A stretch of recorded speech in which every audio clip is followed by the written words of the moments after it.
Ladies and gentlemen, welcome back to your cybersecurity series. My name is Vlad, and in 2025, I help you engage in cybersecurity and discover more about this amazing and exciting field. In the previous video, in episode 3, we discussed why cybersecurity is important as individuals, and now I would like to take a different perspective and look at it from a business or a company. And what you really need to understand is that cybersecurity, most of the time, it goes unnoticed from the top management because cybersecurity can be seen just like an insurance. When everything is fine and under normal conditions, it's almost like you don't need cybersecurity, or at least it doesn't look like it. However, when things bad happen, like a cyber attack, then you realize how much cybersecurity was important, both in terms of protection and in terms of recovery of the different impacted assets. And this is really what we are going to discuss today. I'm using this meme in the sense that every time that there is a cyber attack, it can have disastrous consequences for the business. And if we look further at it, the usual consequences that we have on top of the destruction of IT assets or servers or applications, this is what you see here on the slide. So basically, if you are a major company, you can get a lot of news coverage, interviews, podcasts, articles that will talk about the attack, that will talk about the consequences, sometimes about your client data, if some client data is leaked. So you can expect a lot of focus from the media, from the general public, especially if you are in the B2C business. But all of that can affect your brand and overall the image of your company.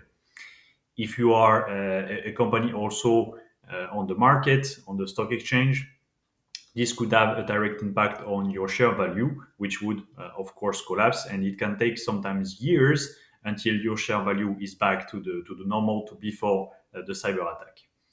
Loss of client trust, as I said, especially in B2C, that can also be a long-lasting consequence of a cyber attack. Financial losses, because you need to understand that your operations will be paralyzed. You might have also extra costs in, for example, hiring dedicated cybersecurity personnel, investigators, incident response teams. You can also have litigations with some of your clients who will claim that you have not been able to respect the different contracts or the service level agreements. So you can have a lot of penalties and financial consequences for the company. At the bottom, we also have legal sanctions. As I said, if you are B2C and some of your client data is leaked, you might be exposed, depending on your country and your jurisdictions, you might be exposed to also fines from the different regulators. If you are in a specific industry like payment services, you can also have additional fees or exposure to certain regulations, whether at the country basis or even at, for example, continent or European Union or NATO, OCAR, if you are in the military business as well. And at the bottom left, I have also written internal sanctions and lays off because you need to understand that if your company is completely to its knees, then you might have to also consider reducing jobs, cutting pays. Maybe you will also have to take internal sanctions in the case of the source that would be an internal employee or a subcontractor. So you see, it can be very diverse, and the cyber attack has the potential of having consequences in different fields. And that's really the core of my message today. When you look at the consequences of a cyber attack, which again are quite usual, and you can have several consequences from a single event, when you look at all the consequences, you can see that it directly involves all the what we call the C level. So all the board of directors or the different managers within the company. For example, when we talk about loss of client trust, this is immediately something of concern for a CEO, so the chief executive officer, or a chief product officer or head of sales. So they would be immediately concerned by this loss of client trust and maybe a dump in the projected sales for the next quarter or the next period. Financial losses, obviously, your chief finance officer, so your CFO, will be immediately on deck because he will have also to amend the projections, maybe understand whether or not you can afford certain additional services. IT or production stop also means that your chief operation officer or your chief information officer, so the CIO or the COO, both of them will be directly involved to make sure that the services or the production, if you are in the manufacturing business, all of that can resume as soon as possible. Legal sanctions that will be obviously covered by the legal counsel, so your chief legal officer, or sometimes it's a third party. The brand image, so that would be marketing, for example, that can also be communications. And finally, internal sanctions and lays off, that's obviously an HR, so human resources topic.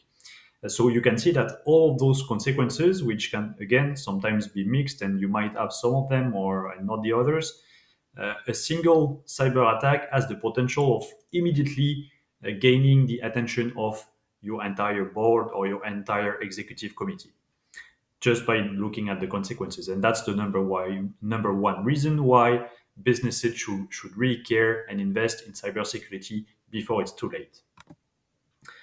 Some of you might be wondering, yes, okay, that's for cybersecurity, but because I'm working in cyber, I'm also biased in the sense that I see cyber as the top priority for businesses, and that's not really correct.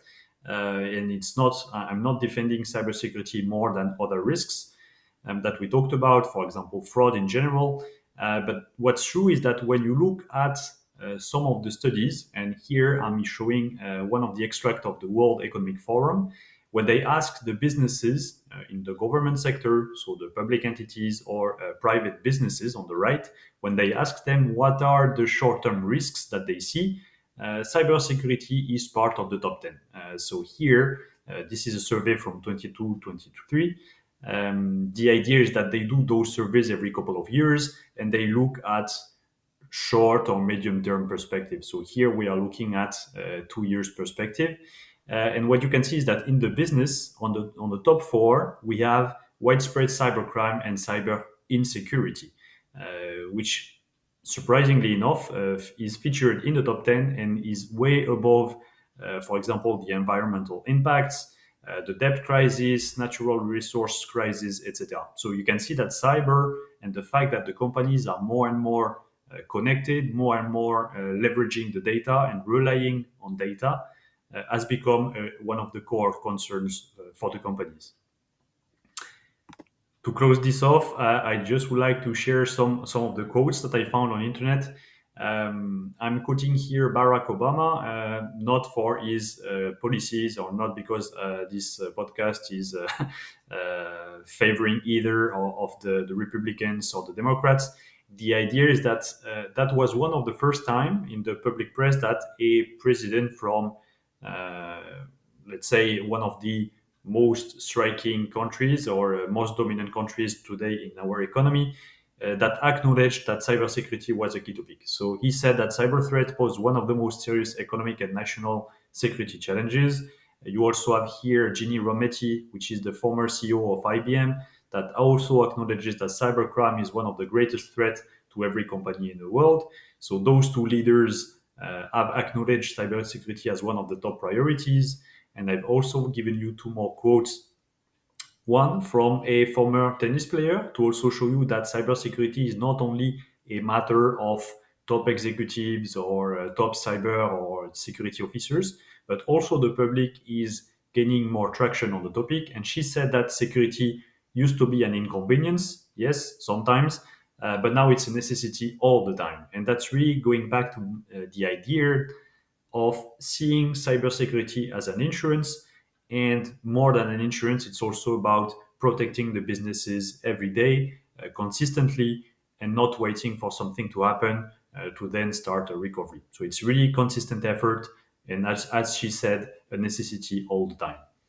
And the fourth quote is from a French person, a French guy, Stéphane Napo. He is the VP CISO, so what we call the Chief Information Security Officer at SEB. And he says basically it takes 20 years to build a reputation and a few minutes of a cyber incident to ruin it.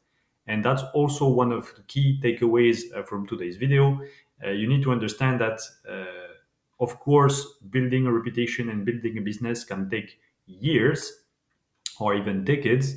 And yes, indeed, we have seen that on many occasions, and I will give you examples in the upcoming videos where a company can be almost bankrupt or completely destroyed by, at least on the reputation level, by a cyber attack. So that closes today's video on why businesses in general, companies should care. So this goes really along with my previous video.